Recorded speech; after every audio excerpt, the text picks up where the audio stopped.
आदाब, जय हिंद, जय भारत। मैं मोहम्मद तौफीक BTS news and TV channel में आपका इस्तकबाल करता हूं। आइए देखते हैं आज की ताज़ा खबर।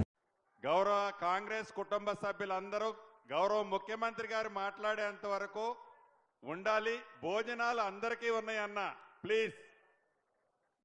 తెలుగువాడి ఆత్మ గౌరవాన్ని ప్రపంచానికే చాటి చెప్పిన గొప్ప నాయకుడు నందమూరి తారక రామారావు గారని ఈ వేదిక మీద నుంచి సగర్వంగా నేను తెలియజేస్తున్నా।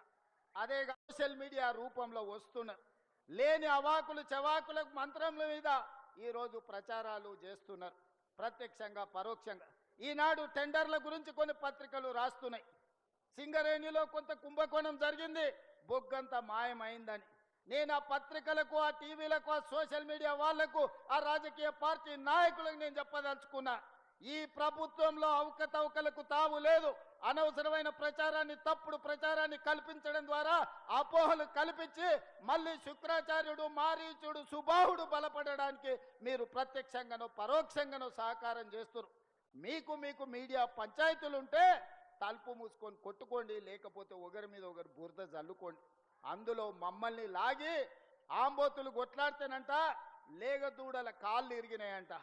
ఇద్దరు మీడియా యజమానులు కొట్లాడుకుంటే మీరు కొట్లాడుకోండి, కానీ మా మంత్రులని బదనాం చేసే కార్యక్రమాన్ని మీరు తీసుకోకండి దయచేసి।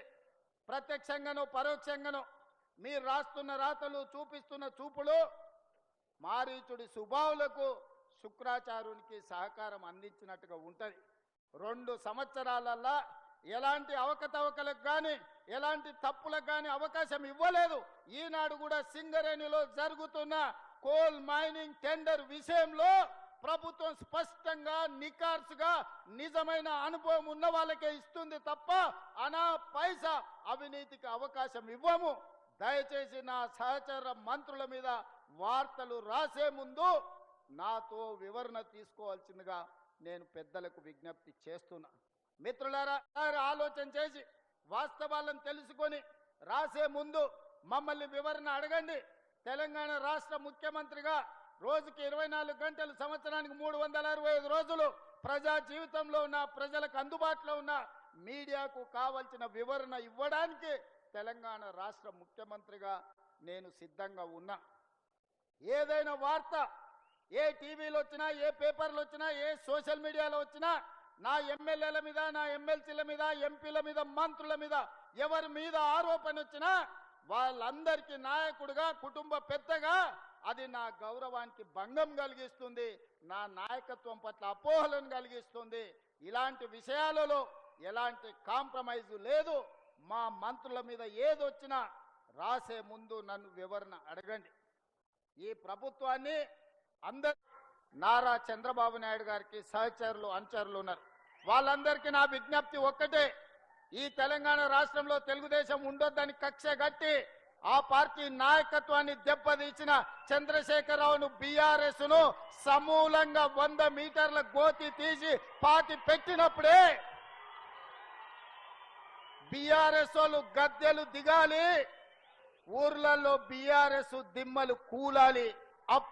నాకు అదృష్టం కలిసి వచ్చింది, నాకంటే పెద్ద పెద్ద వాళ్ళ అనుభవం ఉన్న వాళ్ళు ఇక్కడ ఉన్నారు, కానీ ఏ మంత్రి పదవి చేపట్టకుండానే 17 సంవత్సరాలు రాజకీయ జీవితంలో 18వ సంవత్సరంలోకి అడుగుపెట్టే సమయానికే తెలంగాణ రాష్ట్రానికి ముఖ్యమంత్రి బాధ్యత,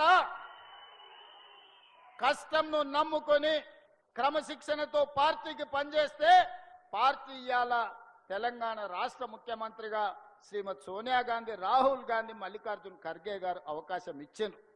నాకంటే అనుభవం ఉన్న వాళ్ళు ఉన్నా పార్టీ నిర్ణయం తీసుకున్నది కాబట్టి వాళ్ళందరూ సంపూర్ణంగా సహకరించి నాకు మంత్రిగా అనుభవం లేకపోయినా ప్రభుత్వం నడపడంలో సంపూర్ణమైన సహకారాన్ని అందించి రోజు దిగ్విజయం। ఒళ్ళంతా విషం పెట్టుకొని ఈ ప్రభుత్వం మీద, గౌరవ ముఖ్యమంత్రి గారి మీద, ఈ ప్రభుత్వంలో ఉన్న కేబినెట్ మంత్రుల మీద ఎలా విషం కక్కుతున్నారో ప్రతిరోజు నిరంతరం మీరు చూస్తున్నారు।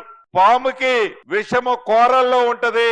ఆనాటి 10 సంవత్సరాలు పరిపాలించిన ప్రబుద్ధులకి ఒంటి నిండా విషమే. గౌరవ ముఖ్యమంత్రి గారు పేదల పట్ల ఉన్న ప్రేమను చూపిస్తున్న దాన్ని భరించలేకుండా ఎలా నిత్యము విషము కమ్ముతున్నారో మీరు చూస్తున్నారు. ఈ మున్సిపాలిటీలు కార్పొరేషన్స్ సెమీ ఫైనల్స్ అని ఆ టిల్లు ఏదో కారు కొతల కోస్తున్నాడు. మూడింటికి ఎలా అయితే చెంప చెల్లుమనేటట్టు తీర్పు వచ్చిందో రేపు జరగబోయే మున్సిపాలిటీ కార్పొరేషన్ ఎన్నికల్లో కూడా ఈ ఉమ్మడి ఖమ్మం జిల్లాలోని 7 మున్సిపాలిటీలు ఒక కార్పొరేషనే కాకుండా రాష్ట్రంలో జరిగే మున్సిపాలిటీలు కార్పొరేషన్లు అన్నిట్లో మన కాంగ్రెస్ కుటుంబ సభ్యులు మీరందరూ కష్టపడాలని తెలంగాణ ఇచ్చినటువంటి సోనియా గాంధీ గారి యొక్క కళలు నెరవేర్చడానికి, ఆమె అనుకున్నటువంటి తెలంగాణని సృష్టించడానికి, తెలంగాణ ప్రజల కోరికలని ఆశయాన్ని తీర్చడానికి ఏదైతే కాంగ్రెస్ పార్టీ అధికారంలోకి తీసుకురావాలి కానీ కాంగ్రెస్ పార్టీ కార్యకర్తలు నాయకులు కోరుకున్నటువంటి అసాధ్యమైనటువంటి కోరికని సుసాధ్యం చేసి ఆనాటి పిసిసి అధ్యక్షుడిగా నేటి రాష్ట్ర ముఖ్యమంత్రిగా ఈనాడు మన జిల్లాకి చేసినటువంటి రేవంత్ రెడ్డి గారికి ఉభయ జిల్లాల కాంగ్రెస్ పార్టీ ప్రజల తరఫున స్వాగతం సుస్వాగతం. ఈ జిల్లాలో ఎన్నో అభివృద్ధి కార్యక్రమాలు చేసే అవకాశం నాకు సుదీర్ఘ కాలం లభించినప్పటికీ నా జీవిత కోరిక, నా జిల్లా ప్రజల యొక్క శాశ్వత కోరిక దగ్గరలో ఉన్నటువంటి గోదావరి జలాన్ని ఈ 10 నియోజకవర్గాలకి పంచాలనేటువంటి ఏకైక లక్ష్యంతో నా యొక్క కోరికని మధ్యలో ఆగిపోయినటువంటి సీతారామ ప్రాజెక్టుకి 3 సంవత్సరాల్లోనే సుమారు 5-6 లక్షల ఎకరాలకి నీళ్లు ఇచ్చేటటువంటి మహత్వాక్యం రేవంత్ రెడ్డి గారి అధ్యక్షతన ముఖ్యమంత్రి సారథ్యంలో తప్పకుండా పూర్తి చేస్తామని చెప్పి ఈ సభా సందర్భంగా విజ్ఞప్తి చేస్తున్నాం. ఈ నియోజకవర్గానికి కూడా నేను కొద్ది రోజులు శాసనసభ్యుడిగా మంత్రిగా ఉండే అవకాశం వచ్చింది. కరువుకి నిలయమైనటువంటి నియోజకవర్గం, మంచినీటికి అల్లల్లాడేటటువంటి నియోజకవర్గం, తాగునీటికి సాగునీటికి కష్టపడేటటువంటి నియోజకవర్గం, సస్యశ్యామలం చేసేటటువంటి అవకాశం ఆ భగవంతుడు శ్రీరామచంద్రుడు నాకు కల్పించాడు. అందుకని ఈ రోజు పాలేరు నియోజకవర్గం పచ్చని పంటలతోటి పచ్చని రాష్ట్రంతో తులతొక్కుతుందంటే అది నా జీవిత లక్ష్యాన్ని నెరవేర్చినటువంటి కోరిక. సాగర మీద ఎత్తిపోతల పథకాలతో పాటు పాలేరులో భక్త రామదాస్ తోటి పాటు ఈనాడు పాలేరు పామాయిని కూడా ఒక హబ్బుగా అత్యంత ఖరీదైనటువంటి నియోజకవర్గం. ఒకప్పుడు పాలేరు అంటే పిల్లని ఉన్నటువంటి నియోజకవర్గం, ఇప్పుడు మీ పిల్లలు చేసుకుంటామని వచ్చేటటువంటి నియోజకవర్గం, మీ భూముల్లో పంటలు పండి పసిడి వాసులు నింపేటటువంటి నియోజకవర్గం పాలేరు. అన్ని గిరిజన తండాలకి రహదారులు వేసేటటువంటి అవకాశం వచ్చింది. 4 మండలాలకి జాతీయ రహదారులు తీసుకొచ్చే అవకాశం వచ్చింది. అన్ని నియోజకవర్గాలకి అన్ని సౌకర్యాలు కల్పించేటటువంటి మహత్భాగ్యం నా జీవితంలో, నా రాజకీయ చరిత్రలో నాకు కలిగింది.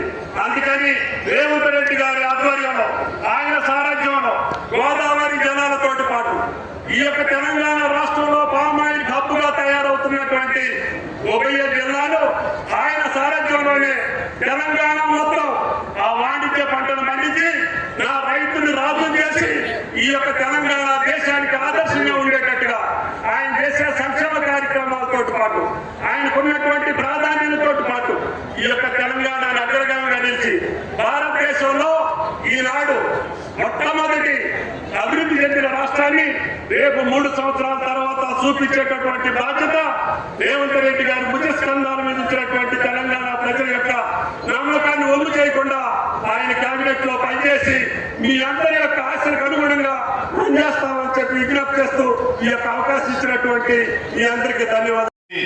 మనస్ఫూర్తిగా మీ అందరినీ కోరుకుంటూ ఎవరు కూడా బయటికి రావద్దు. ముఖ్యమంత్రి గారు ఇక్కడికి వస్తారు. అక్కడ ప్రోగ్రాం కేవలం 10 నిమిషాలే. అవి మనస్ఫూర్తిగా మీ సీనన్నగా మీ అందరినీ అభ్యర్థిస్తూ సీఎం గారిని రిసీవ్ చేసుకోవడానికి నేను వెళ్ళేసి వస్తాను. ఓకేనా?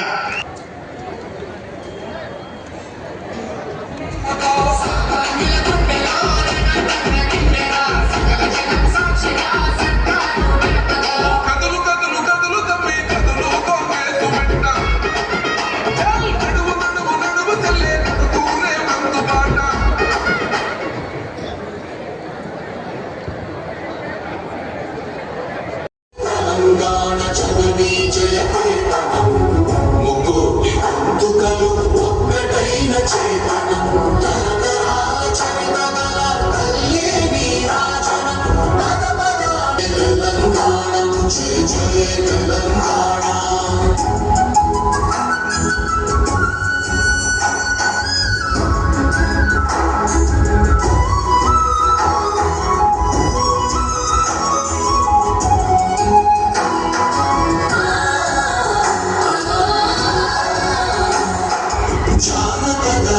జీవన చావడీలు చారువారణ విధాయక వైధానిక కళల మంజీరాతర అనునిత్యను నీ గానం అమ్మనీవే నా ప్రాణం జయ తెలంగాణ జయ జయ తెలంగాణ జయ తెలంగాణ జయ జయ తెలంగాణ.